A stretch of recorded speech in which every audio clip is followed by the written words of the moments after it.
8 अक्टूबर के ज़लज़ले में मुजफ्फराबाद का अबू बकर 4 रोज तक मलबे में दबे रहने के बाद रेस्क्यू हुआ। अब 13 साल गुजरने के बाद भी हौलनाक मनाजिर उसके जहन पर नक्श है।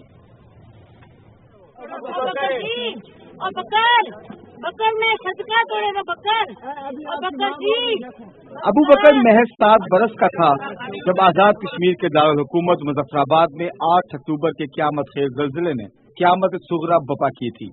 अबू बकर शदीद ज़लज़ले के बायस अपनी वालदा के हमरा मकान के मलबे तले दब गया। वालदा को तो कुछ देर बाद ही जख्मी हालत में निकाल लिया गया, लेकिन अबू बकर का कुछ पता न चल सका।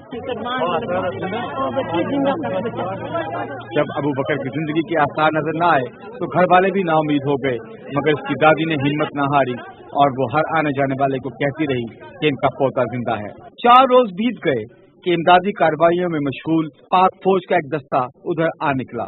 दादी की फरियाद सुनकर उन्होंने मलबा हटाना शुरू कर दिया। अल्लाह ने नन्ही जान को बचाना था तो अबू बकर 4 दिन तक 2 मंजिला इमारत के नीचे इस हद तक महफूज रहा कि इसे तलाश तक न आए। आज अबू बकर नौजवान है, तालिब इल्म है, जिंदगी की रानाइयों से भरपूर, मगर कर्बनाक सहने के नकूश आज भी इसके जहन में ताज़ा है। कभी 8 अक्टूबर का दिन था तो हमें उस एक डर सा बैठ जाता जहन में, या फिर कभी भी ज़लज़ला के झटके अक्सर होते रहते हैं जिनकी वजह से हम डर जाते हैं थोड़ा बहुत, लेकिन अल्हम्दुलिल्लाह नॉर्मल लाइफ स्पेंड कर रहे हैं।